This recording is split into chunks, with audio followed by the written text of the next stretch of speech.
অনেক রোগী আমাকে ফোন করে বা ক্লিনিকে এসে একটি খুব কমন প্রশ্ন করেন, ডাক্তারবাবু, আমার অ্যানাল ফিস্চুলা অপারেশন হয়েছে, কিন্তু এখনো পায়ুপথের পাশে পুঁজ বেরোচ্ছে। এটা কি স্বাভাবিক? ভয়ের কিছু নেই তো? আজকের ভিডিওতে এটাই আলোচনা করব।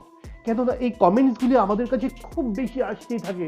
কেননা ভুল ধারণার জন্য অনেক রোগী অকারণে ভয় পান, আবার কেউ কেউ বিপদ বুঝতে দেরি করে ফেলেন।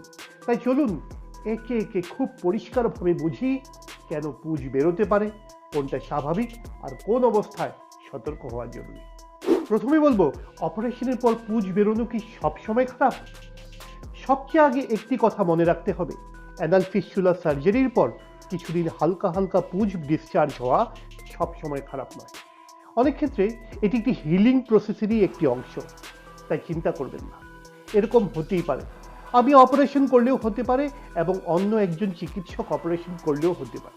এবার বলবো, অপারেশনের পর পুঁজ বেরোনোর সম্ভাব্য কারণগুলি কী কী। প্রথমত, উন্ড হিলিং চলাকালীন ডিসচার্জ। ফিস্চুলার সার্জারির পর ক্ষতটা ভেতর থেকে ধীরে ধীরে শুকায়। এই সময় হালকা হালকা পুঁজ বা সাদা বা হলুদ রঙের ডিসচার্জ, মাঝে মাঝে দুর্গন্ধ, এগুলি হতেই পারে। এগুলি নর্মাল, এগুলি স্বাভাবিক, বিশেষ করে প্রথম 2 থেকে 4 সপ্তাহ। কারণ 2, ইনফেকশন বা সংক্রমণ। যদি পুঁজের পরিমাণ বাড়ে, প্রচণ্ড দুর্গন্ধ হয়, জ্বর আসে, ব্যথা বেড়ে যায়, তাহলে বুঝতে হবে ইনফেকশন হয়েছে। আর এর কারণ হতে পারে ঠিকমতো স্থানটি পরিষ্কার না রাখা, মল জমে থাকা, ইমিউনিটি কম থাকা, যেমন ডায়াবেটিস ইত্যাদি। কারণ 3, ইন্টারনাল ওপেনিং পুরোপুরি বন্ধ না হওয়া। অনেক সময় ফিস্চুলার ভেতরের মুখটি পুরোপুরি বন্ধ না হলে ভেতর থেকে আবার পুঁজ তৈরি হতে পারে এবং সেই পুঁজ বাইরে দিয়ে বেরিয়ে আসতে পারে। সেটা আপনি বুঝতে পারবেন না, কেননা এটি আপনার চিকিৎসকই একমাত্র বুঝতে পারবে। কারণ 4, কমপ্লেক্স বা ব্রাঞ্চিং অফ ফিস্চুলা। যাদের ফিস্চুলার অনেকগুলি শাখা আছে অথবা ফিস্চুলা অনেকটাই গভীর, অনেক পুরনো, তাদের ক্ষেত্রে হিলিং হতে একটু বেশি সময় নেয়। তাই ডিসচার্জ সেই সকল রোগীদের দীর্ঘদিন পর্যন্ত থাকতে পারে, সেটা নিয়ে ভয় পাওয়ার কোনো কারণ নেই। কারণ 5, সেটন বা খাড়সূত্র থাকলে। যাদের ক্ষেত্রে সেটন থ্রেড বা খাড়সূত্র লাগানো আছে, তাদের ক্ষেত্রে কিছুদিন ডিসচার্জ হওয়াটা স্বাভাবিক, কিন্তু সেটি কিছুদিন পরই ঠিক হয়ে যায়। কেননা খাড়সূত্রের কাজ হচ্ছে ড্রেনেজ, কাটিং, কিউরেটেজ এবং হিলিং। এই প্রসেসগুলি খাড়সূত্র ফিস্চুলা নালীর ভেতর দীর্ঘদিন থাকতে থাকতে ফিস্চুলাটিকে শুকোনোর চেষ্টা করে। এই প্রসেসগুলি হতে একটু সময় লাগে, সেই সময় একটু ডিসচার্জ হতে পারে, সেটিও স্বাভাবিক ডিসচার্জের মধ্যে পড়ে। সেক্ষেত্রে ভয় পাবেন না। কিন্তু আগে যে বললাম 2 থেকে 4 সপ্তাহ পর্যন্ত সেই ডিসচার্জ স্বাভাবিক, কিন্তু তার বেশি যদি সেই ডিসচার্জ থাকে, চিকিৎসকের সঙ্গে কথা বলবেন। কারণ 6, আবার নতুন অ্যাবসেস তৈরি হওয়া। কিছু কিছু ক্ষেত্রে পুরনো ফিস্চুলার পাশে নতুন অ্যাবসেস তৈরি হতে পারে, তখন আবার পুঁজ বেরোতে শুরু করে। সেই পুঁজ কিন্তু আবার ড্রেন করতে হবে, বসে থাকলে হবে না। এবার পার্ট 3-তে আমরা দেখব কেন এই পুঁজ বিপজ্জনক। যদি আপনার শরীরে এই লক্ষণগুলি থাকে, তাহলে দেরি করবেন না। যেমন জ্বর, রাতের দিকে বেশি ব্যথা, চামড়া লাল হয়ে যাওয়া ও গরম বোধ হওয়া, হঠাৎ ডিসচার্জ অনেকটাই বেড়ে যাওয়া, দুর্বলতা, শরীরে ক্লান্তি লাগা। মনে রাখবেন, এই লক্ষণগুলি যদি আপনার থাকে, তাহলে সঙ্গে সঙ্গে চিকিৎসকের সঙ্গে যোগাযোগ করাটা জরুরি। এই অংশে বলবো কি কি করণীয় এবং সমাধান কি। প্রথমে বলবো আপনারা কি কি করবেন। নিয়মিত সিজবাত করুন, অর্থাৎ গরম জলে দিনে 3 থেকে 4 বার বসুন। আগেই বলেছি, অপারেশনের স্থানটি পরিষ্কার রাখুন, বিশেষ করে মলত্যাগের পর জায়গাটি ভালোভাবে পরিষ্কার ও শুকনো রাখুন। ডায়েট ঠিক রাখুন, ফাইবার খান, জল খান, কোষ্ঠকাঠিন্য এড়িয়ে চলুন। চিকিৎসকের ফলো আপে নিন, নিজের সিদ্ধান্ত নিজে নেবেন না। তাও ডিসচার্জ থাকলে চিকিৎসককে দেখাতেই হবে। ঠিক মতো ওষুধ খান, অ্যান্টিবায়োটিক্স বা মলম বা ক্রিম যাই চিকিৎসক দেবেন, ওনার পরামর্শ মতো সঠিক ওষুধ সঠিক সময়ে ব্যবহার করুন। কি কি করবেন না, নিজে নিজে অ্যান্টিবায়োটিক নির্বাচন করবেন না। ইন্টারনেট দেখে বা ভিডিও দেখে অয়েনমেন্ট লাগানোর চেষ্টা করবেন না। লজ্জায় সমস্যা লুকোবেন না। মনে রাখবেন, অ্যানাল ফিস্চুলা সার্জারির পর পুঁজ মানেই ব্যর্থ অপারেশন নয়, কিন্তু পুঁজের ধরন, পরিমাণ ও সময়কাল খুব গুরুত্বপূর্ণ।